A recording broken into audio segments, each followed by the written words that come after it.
In another development, talking about insecurity in Nigeria, we will try to give you a brief overview on this.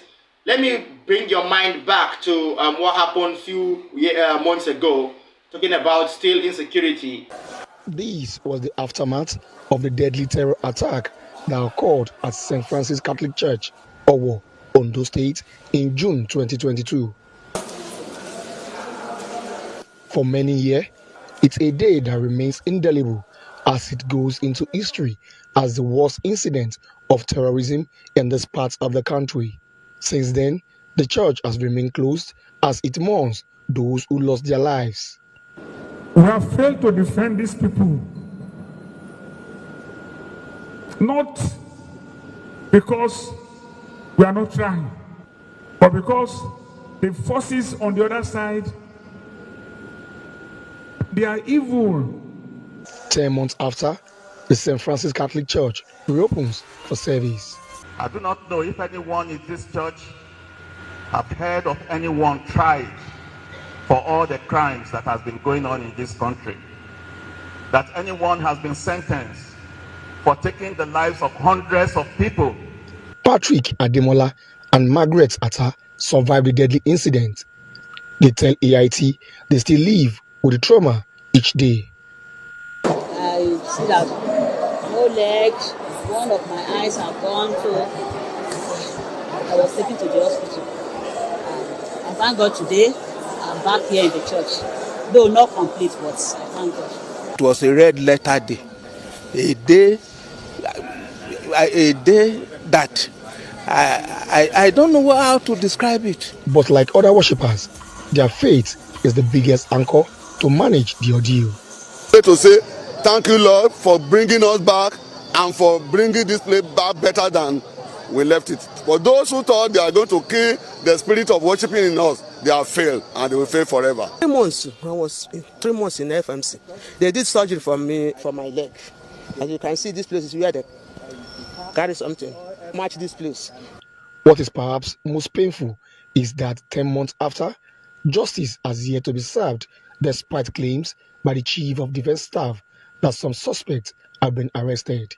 Those who are carrying out the evils that are going on around our country are brought to book and are punished accordingly. The incessant killings of people and Nigerians in the country is becoming alarming, is becoming unbecoming. Yes, what am I trying to say? There have been killings recorded in Benue State, ranking up to 100 people within the past few days.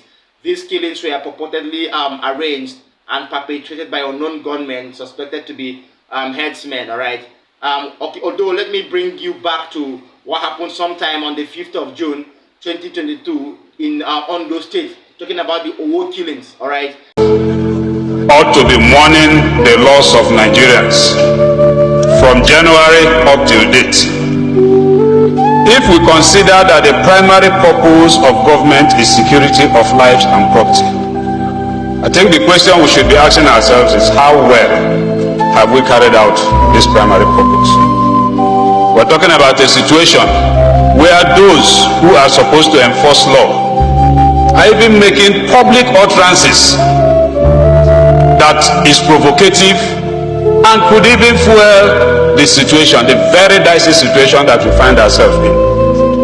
Mr. Speaker, let me just say that I support this motion completely and totally. And again, let me remind us, the problem we have is lack of rule of law. We cannot be crying for peace.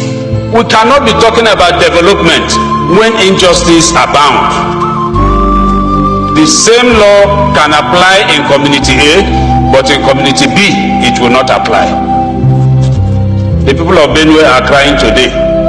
Tomorrow, another state will cry. The governor, of course, God will not forbid. It is for us to forestall it. If we fail to take proper steps, it will continue to happen. Mr. Speaker, my dear colleagues, and indeed Nigerians, if I may ask, what is the position of the President of the Federal Republic of Nigeria? He had a meeting with the people of Benue. What was the outcome of that meeting? We are aware of the outcome of that meeting. What did he say? What did he tell them? It's the same thing, Mr. Speaker. It's the body language of Mr. President that others will follow. Let us make bold to tell ourselves the truth. Because if we keep pampering these things, it will continue. There's an adage in my place that when you see a corpse, because you're not related to that corpse, you don't have the feeling. We're talking about 70-something Nigerians. How will the international community be looking at this country? And we are now, during the Owo killings, you will say that a lot of consequences were recorded, and a lot of Nigerians would not forget what happened in Ondo State in 2022. All right, I'm thinking that all these things were gone. We would now see forward to today. We will check why a lot of killings have been taking place in Benue State. Yes, in a documentary taking our time few days ago in Benue State, we had recorded few killings ranging about 100 people in the past few days. The documentary on AIT will tell you what happened while everything was being recorded and why people are being killed in Benue State. This is happening in 3 communities where some few inhabitants in these communities couldn't hold their peace, and the governor of the state, talking about Governor Samuel Otom, also didn't hold his peace. He came on air to beg President Muhammadu Buhari to, in as much as he acknowledges that President Muhammadu Buhari is trying his best, he also urged the presidency to put more efforts and bring everything to a stop as regards the insecurity in Benue State. Watch this. Since February the 25th, following the conduct of the presidential and National Assembly elections, attacks have been launched on rural communities in Kwande, Guma and Gwa local government areas of Benue State by suspected herders. Pockets of these attacks continued till Monday last week, when suspected herdsmen attacked and killed 47 people, including a traditional ruler in Ikobi community. Last Monday, we wake up to a surprise attack by the suspected Fulani herdsman at Ubobi. And we they came and invaded the community, killed so many people, and even to kill the traditional rulers of Ubobi community, Chief Samuel Adano. He was killed, and some other prominent sons of the community. Within 48 hours, the attacks moved to Umogidi community of Entepa ward in Otupo local government area, where 51 other people lost their lives. The Benue State Deputy Governor visits the area to assess the situation. The figure as of today that has been authenticated is exactly 50. This is unpardonable, this is unacceptable, and this is something that we cannot continue to tolerate. And the message should be very clear. We cannot continue to do this. Again on Friday night, the attackers invaded Igbam community in Guma local government area. Eyewitnesses, including a father who lost 2 sons, tell their stories. I left the way I was sitting outside to my parlor, sitting with my children. Those 2 were the killed, one slept there. The other one, when he had gunshot, he was running. I don't know how they made him. Lamenting the continued killings, Governor Samuel Otom appeals for help from President Muhammadu Buhari. Within the space of 1 week, we're having more than 100 people killed. And if that continues, it means we shall be completely annihilated from this country. And this is not right. And so the president has charged the security agencies to stand up to their responsibilities. They've been doing so much, that I know. I know the challenges they have, funding, equipment. They are grossly inadequate to cover all the areas. But something has to be done. You know, we have received 38. A good number of them that survived and reached here were attacked with intent to kill. We reached that conclusion with ease because if you look at the nature of the injuries, they targeted their head and neck region. to the glory of God, the 38 that came here alive are all alive as we speak. From the scenes of the Friday night attack, the governor visits survivors who are now receiving treatment at the State Teaching Hospital in Makurdi, the Benue State capital. So still on the issue, we have somebody in the house, somebody that came on air in Channels News. I'm talking about Mike Ejiofor. Mike Ejiofor is a former director of the Directorate for the State Security, and he came out to explain why he feels there are incessant killings in the country and why he feels that the modus operandi applied by different governments, both state and federal, is being termed as slow. And he also talked about how he feels these security issues can be tackled.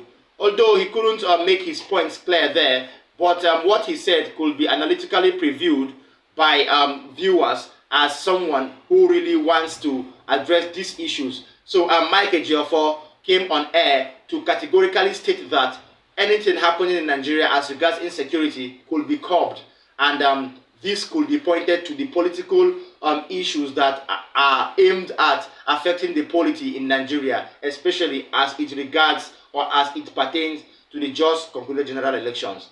Watch Ejiofor Mike, the former director of the DSS, as he explains on Channels News. Well, the situation in Benue is quite disturbing. The killings are becoming too many, especially at this festive period. And like the governor said, he has expressed concern. The president has expressed concern. It does not sufficient to express concern. What we should be doing is, how do we tackle this problem? Because the primary purpose of government is the welfare and security of the people. I don't see how we can continue like this. It's quite disturbing. And we need to change tactics. We need to change our methodology, want to explore and think things are right, especially in this Benue state. People have called for, I think, the government. We are talking of the immediate solution now. But I think the major solution to all this problem is localization of our policing of the communities.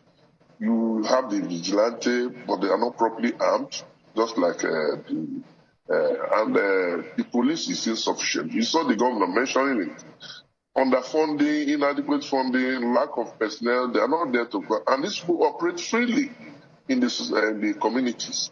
It's quite disturbing. We need to change our tactics to ensure that the situation is brought under control. Otherwise, people will begin to go for self-help, which is not good for us. It's quite unfortunate that these headers cannot be properly identified, and they're continuously operating in that very particular area. It's something that we need to change. Like I said, change tactics. The president has given directive, the governor has given directive, but we also need to involve the communities. You see, terror, you can't use terror to also check terror. If the communities rise against this, and the question is, how do these people operate freely without any resistance? And people are massacred, traditional rulers, dignitaries are killed in that unchecked, and no arrests are made. It's quite disturbing. And I think we need to look into some areas. Maybe the president and the governor have to have stakeholders meeting within that area to see how this thing can be brought. I'm sure some of the leaders or the headers must be identified. These headers and the community in Benue's crisis that is been long for a very long, it's prolonged, and we need to bring it to a halt. Yes, you heard it all there from Mike Ejiofor, a former director of the Directorate for the State Security, DSS, as he explained all issues pertaining to insecurity in the country. I hope you've listened to him and you've learned from what he said. I would urge you to drop a comment for us in the comment section if you have a different or contrary view to what Mike Ejiofor said in his video. And I would also love you to like our videos always and watch till the end, because that is the only way you could get the information to the fullest. All right, thanks for joining us. See you next time.